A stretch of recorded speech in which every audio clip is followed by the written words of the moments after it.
Alright guys, we've got another game between two Koreans. This one is between Firebathero.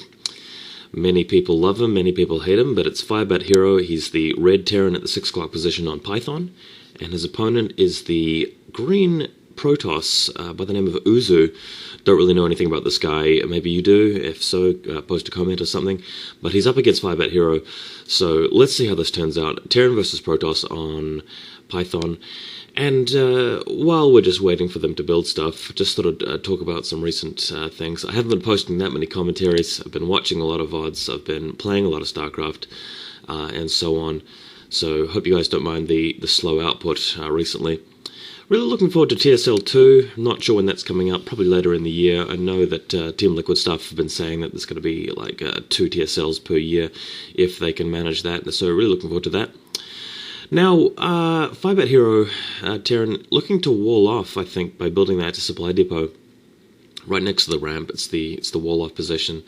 He'll be just putting a spread of supply depots in a barracks there to prevent that. And looking at the Protoss base, he's just queued up a whole bunch of probes. Don't think he's planning on building any gateways or simulators or anything in the near future. I'm expecting a 14 or 13 Nexus from him, so this could be interesting. I wonder whether Firebathero will scout this and go for an early push if he sees that. And I mean, maybe he's got something else in mind. We haven't seen that 13 Nexus yet, but I think it's likely. Anyway, Firebathero is indeed looking to wall off shortly, and he's got his refinery down, so he's not doing anything too special at this point. And yeah, here's Uzoo with the probe going out to the natural expansion, putting down that Nexus. So 2 Nexus straight away. And yeah, I don't really like coming up with this build as Terran because it's just too easy for the Protoss to get away with it if you do something wrong. I mean, it gives you a chance to win, sure, if you scout it in time, if you've got something prepared. One thing that I really love to do against this build is to go Marine Medic really quickly, just add a second barracks in an academy and just go really fast with a few Marines and a couple of medics and just push out straight away with Stimpack and attack. I don't really see any really good players doing that, so maybe it's quite easy to stop, but from my perspective, I've won a lot of games with that, so if you guys want to try it, go ahead and give me some feedback. But yeah, Firebathero indeed scouting the wrong direction. He's gone to the 3 o'clock position first, and he's going to get to that Nexus really late, and he's not going to see that Uzoo is up to this. Meantime, we're at the Protoss base. We've got a second gateway going down, Cybernex core.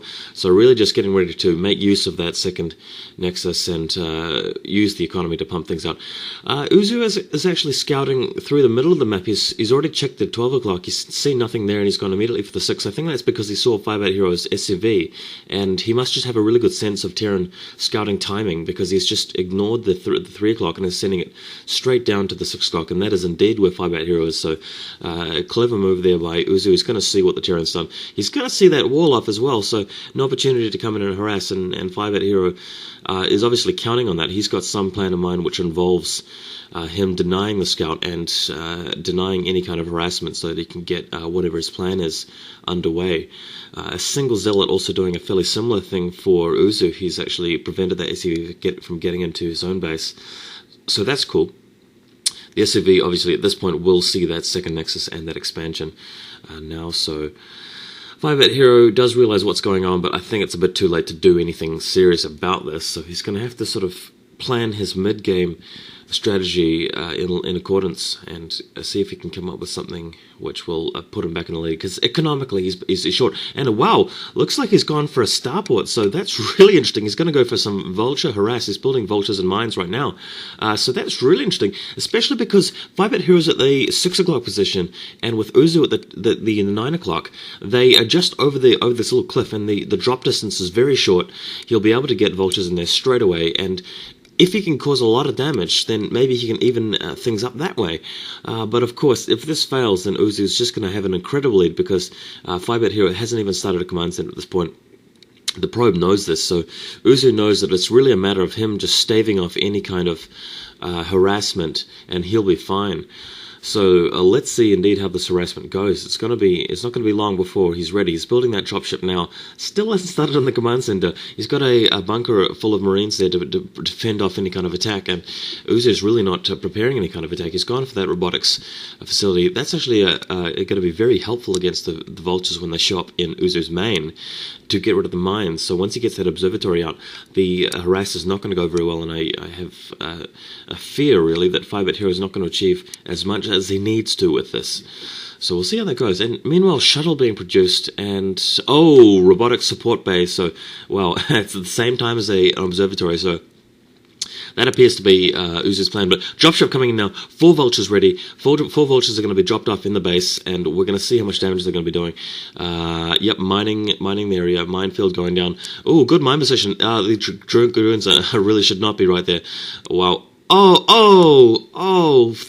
drones get taken out by that mine, so that's gas drones being taken out already, and wow, really good mine positions by Firebathero. He's taken out several dragoons already, and this vulture's just going to work in the probes, knocking them out. Dropship's going straight back for some more, for another payload of units, and not the worst harass I've ever seen. It could have done a bit more damage, I think, but he's already got Uzoo on the defensive already, and he's got four Marines in the dropship as well. So Marine's going to be putting in an attack. I'm not sure why he hasn't picked up that tank. He's got space for that tank. Oh no, he doesn't have space for that tank. Sorry, this tank takes up 4 units worth of dropship space, and brutal attack coming in. He's landing the barracks as well. So landing the barracks to actually build more Marines and attacking the probes.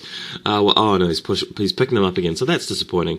If he'd managed to stay and actually take out more units, that would have been better. But Uzoo's just got too many units in his main, and I mean that's the amount of units you'd expect from the Protoss player at this point in the game. So a bit disappointed there that he couldn't do much more damage. I think he wasn't really counting on the fact that he'd be up against a double nexus like that, and that's really set him back a bit. At least he's got his expansion coming up now, so you can try and get back in the game. And a Wraith being produced. You don't often see a Wraith in a Terran versus Protoss, but the single Wraith is very useful against dropships, and Firebathero did see that dropship being produced, so that shuttle being produced. He did see the robotic support base, so he knows that Reavers are going to be at his doorstep shortly, and he can counter that by having the Wraith there. So very clever, very very good move.